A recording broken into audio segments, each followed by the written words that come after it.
Hello, once again, thanks for joining me. Looking at an issue of DV8. This is issue 25.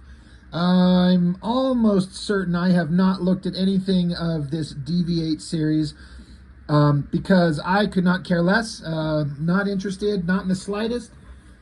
My understanding of the book was that based on the popularity of Gen 13 and J. Scott Campbell, they capitalized on that as much as they could by putting out different kind of one-shots and specials and annuals and everything like that, including a second book called this, DV8, which, if I remember correctly, and somebody please correct me if I've got this not right, but the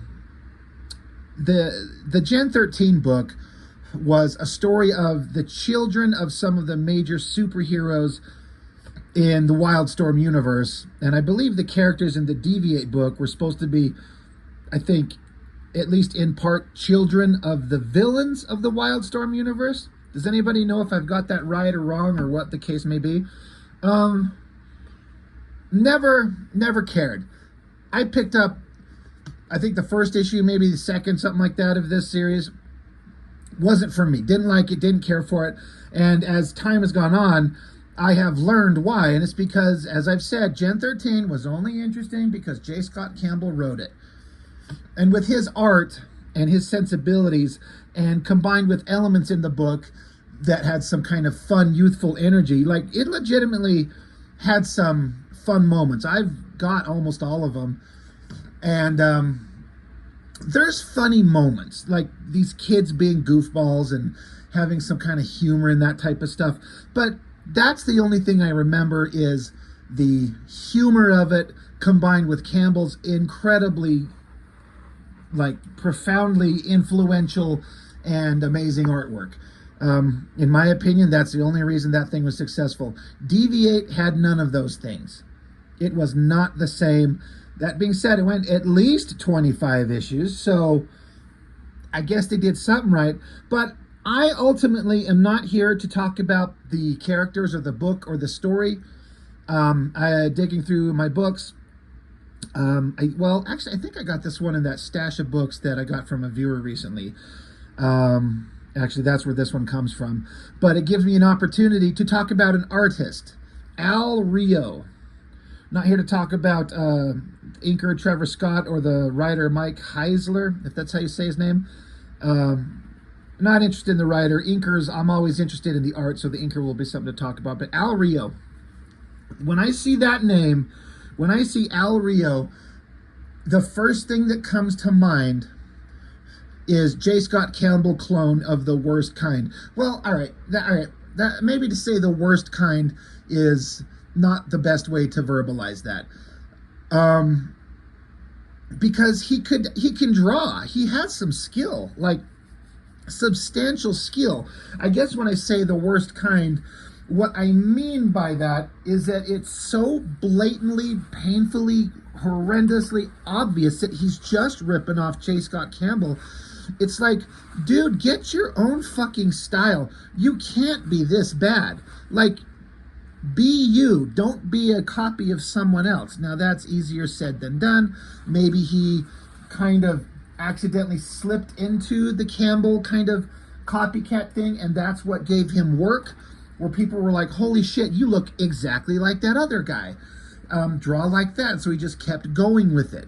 And maybe it got him work and recognition, and once you're kind of sucked into it, then what do? Change it up and lose the interest of the people who want to see your work, therefore you lose your income stream, and then what do? I don't know. I'm actually legitimately curious as to how that come about, but I can't help but be a little bit dismissive of an artist that's such a blatant and obvious ripoff of someone else. But also, being kind of fair, there was so much of that going on in this era. Like, an artist comes along and establishes a style and becomes hyper popular, and then there are a bunch of clones of them after the fact.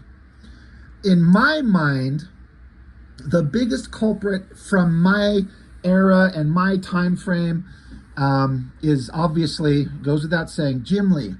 That guy blew everyone away, and there was like everyone was copying his style, trying to be him. And then, as I've said often, when they started up Image Comics and they start their own studios, all these guys started their studios and hired on people that kind of drew like them. Jim Lee had a bunch of artists that drew in a rough, roundabout way of speaking, just like the way he does. Ryan Benjamin, Brett Booth, Scott Clark, they all had kind of their own distinctive style, and they all developed into good individual artists on their own, for sure. But everyone starts out like a Jim Lee clone.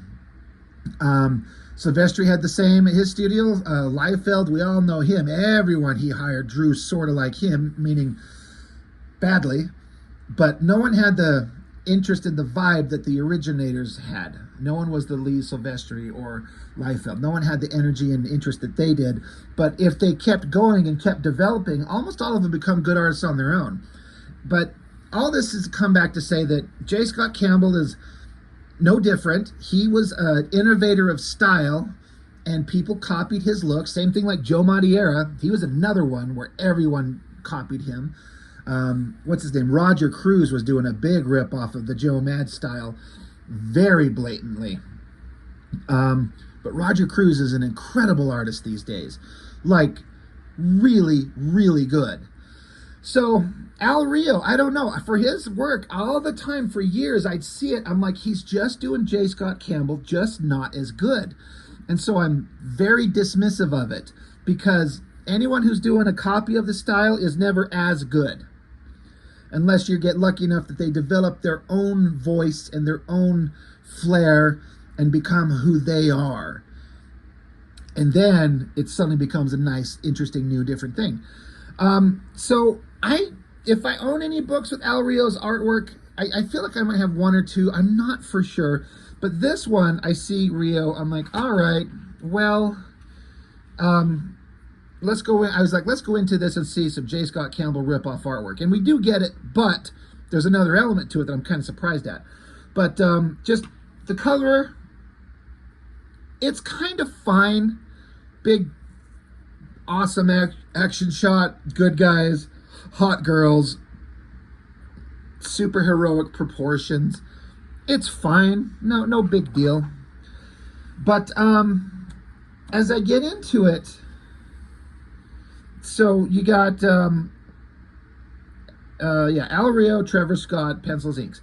So again, before we get too far, I'm just going to reiterate. I know I kind of say this, but I haven't read the story. I do not give a shit about the story. The only thing that I thought was interesting about the story is because I did read Gen 13, and the only character in that group that I find actually legitimately unique and a character I would want to follow was the leader, Caitlin Fairchild. And she is like the focus of this book.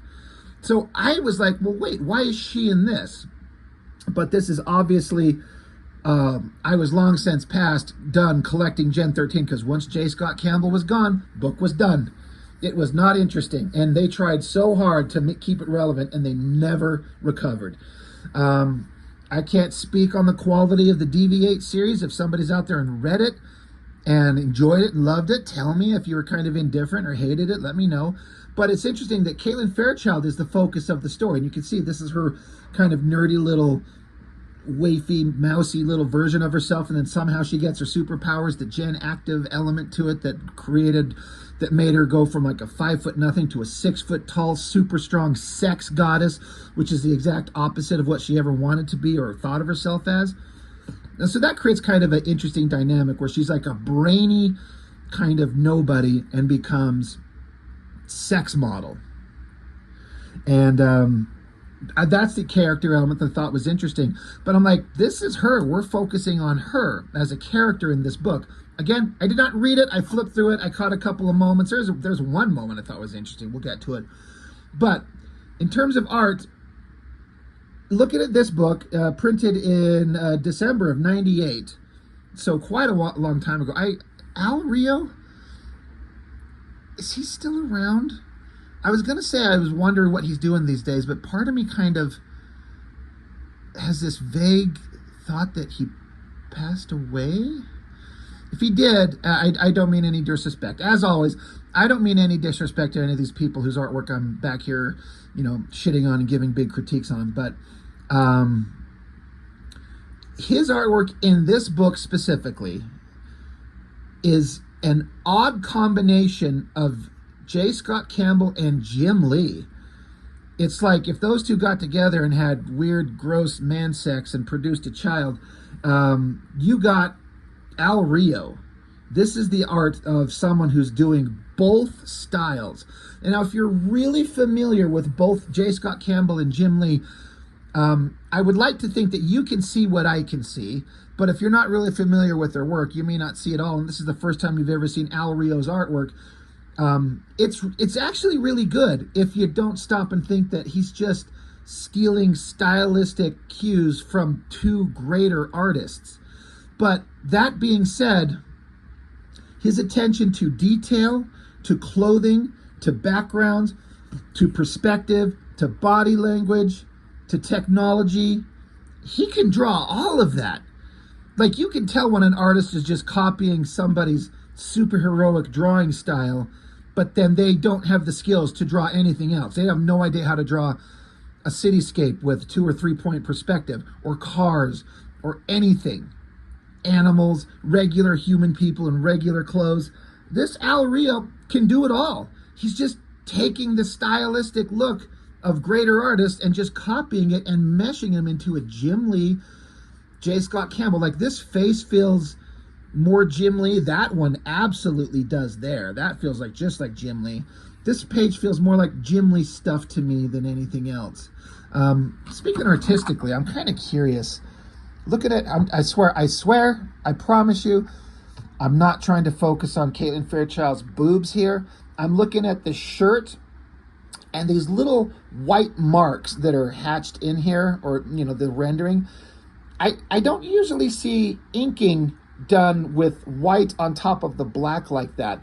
My first instinct is that this shirt was inked like it was white, and then all these lines in here that are kind of the light highlights were actually inked in black ink, and then it's like they took and selected the shirt and did a reverse flip image of it to make it black and to switch the black and white lines. I could be 100% wrong. I wonder if anybody out there, Chuck, if you're watching, do you have any idea if they might have done that, or is this just probably just white media on top of black ink on top of the the black shirt? I promise we're not here just to stare at Caitlin Fairchild's hot rack. But flipping into it, again, if you haven't read any comic books and you see this, I would imagine you'd look at it and go, it looks fine. It looks like a good comic book. The girl's hot. There's guys. There's backgrounds. The storytelling, his shot compositions are... I could follow everything. I was surprised at how many goddamn word balloons. In this book, they talk so much. That's one of those things with these Image Comics books where they're trying to write these amazingly good stories, but these guys are not Alan Moore. And so we're getting wrapped up into some like long conversations of like, who cares? And I'm actually surprised. Trevor Scott, the inker, he's got a heavy-handed, thick-ass line going around some of these figures. I don't mind it. I'm not saying it as a negative, but it really stands out to me. Like it's really obvious as a guy who inks his own work and has seen other people ink his own work and pays attention to the artwork of it. But that looks a lot Jim Lee. That looks like a combination of a Jim Lee and a J. Scott Campbell. That looks like Campbell. This shot of that guy's head right there looks like he just copy-pasted some face from a J. Scott Campbell book. Like, he is just taking Campbell's exact style right there, wholesale. That looks nothing like it looks like nothing else except Campbell work. But again, it's all good though. The details, the backgrounds. So I was actually kind of surprised flipping through this thing. Like, wow, this guy's both not unique at all. He's unoriginal, but he's also really good. A lot of the rendering techniques. I mean, Campbell started out like rendering figures in a way, kind of like the Jim Lee Wildstorm style, but then quickly developed his own kind of slick, kind of cartoony, more kind of animated-ish looking style. But, you know, good expressive face. But I see both Lee and Cambell in that. I'm always like surprised when they feel the need to give the indication of a nipple on a girl's shirt. But so far, we're several pages into this book. It's just characters sitting around talking. But again, this looks like a Cambell face, and this looks like a Jim Lee face. This looks like Jim Lee eyes. And it just kind of keeps going back and forth between Jim Lee and Cambell. I know I'm just repeating myself. I am sorry.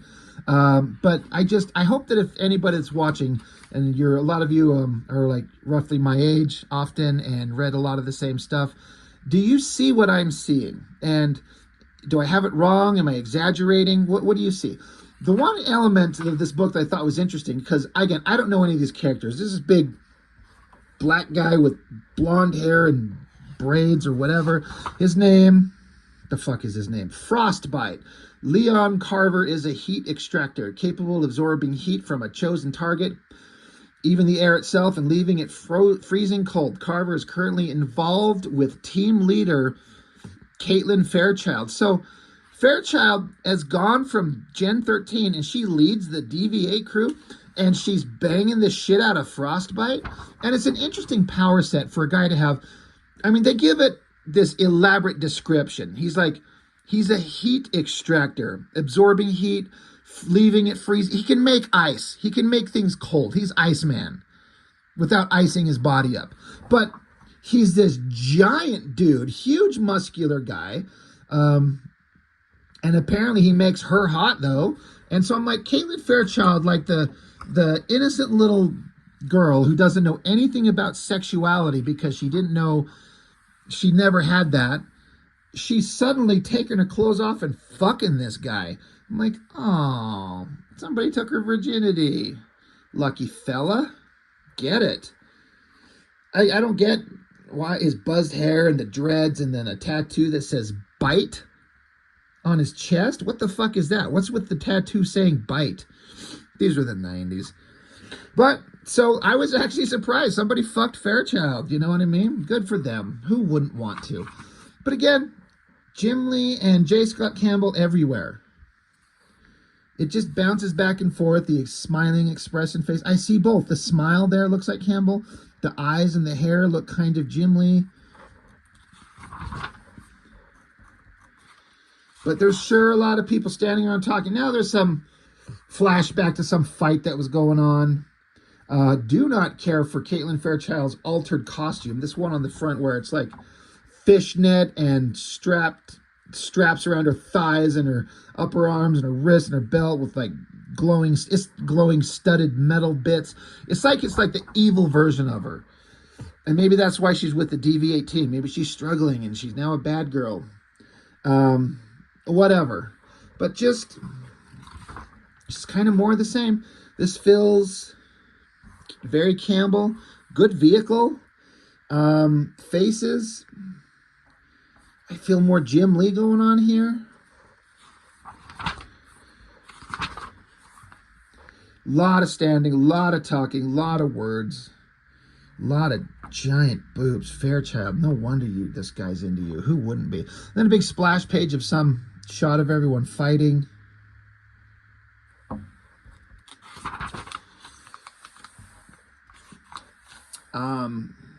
I mean, anytime you throw a girl's ass up in fishnet pointing at us, I'm kind of okay with it. But I guess I don't know what else to say. It just feels like it's kind of this more of the same. Cambell and Jim Lee mixed together. But he's putting in the work, all the figures, all the backgrounds, all the clothes, all the gestures on the hands, the details to put you in the environment so you know where they're at, drawing tons of characters. Like a whole bunch of characters here. That looks very Cambell. So does that face there. Good shots of the background. And when you have a shot where you have to draw multiple figures, man, it gets to be a pain in the ass. If you're doing a scene with 1, 2, or 3 people, but suddenly you've got, 1, 2, 3, 4, 5, 7 or 8, man, does it just become a huge pain in the ass. A little bit overly posed for her flexing to punch a mountain wall in or something like that. But you got to get the hot shot of the babe. That's fine. Booty shot, going to a room, whatever they were looking for is not there. They turn around and, oh shit, it's Threshold. Is that guy Threshold? I think that's him. I think that's the brother of Bliss, who's the girl here. And Gen 13, is that Deathblow? I think. So again, I don't know what's going on with the characters. Like I said, I was long since off the book. So ultimately, I'm just saying, artistically, it's both really good and really competent and really well done. What more could you ask for? It feels like standard Wildstorm stuff at the time, which is mostly boring. They tried so hard to be so deep, like with all this text. Mike Heisler, stop it, for fuck's sake. We don't need this much conversation and inner thoughts in a book like this. Show some action, make some humor, throw in some character building elements. What do I know? I talk like I could do better, and I probably can't. So, you know, fuck me. What do I know? But anyway, that's it. It's all just kind of the Al Rio thing. The combination of his work, and again, this is 98, so this is forever ago. So it'd be kind of interesting to know what he's like now, if he's still alive. I'm sorry if I'm not saying anything disrespectful. I'm just saying without knowledge. But as he progressed, I seem to remember looking at his art later in his career, and I still maintained that it still looked just like J. Scott Campbell. I don't know if he ever really developed into something unique that's him, but when you build up a fan base that's into it, I guess you got a career, right? So I don't know. I'm kind of curious as to what everyone thinks. But yeah, DV8 by Al Rio. You know, it's kind of fine. It's not great. Not interested in anything that's going on. But artistically, I guess if I'm being honest, it's one of those things where I could say it's competent, well-drawn, highly skilled, and I'm not interested because it's just a lesser version of the guy whose style you're just stealing. And it's always going to be second-rate. And that's just kind of how I feel about it. So anyway, I guess that's all I got for now. So thanks for watching. I appreciate it. I will see you next time.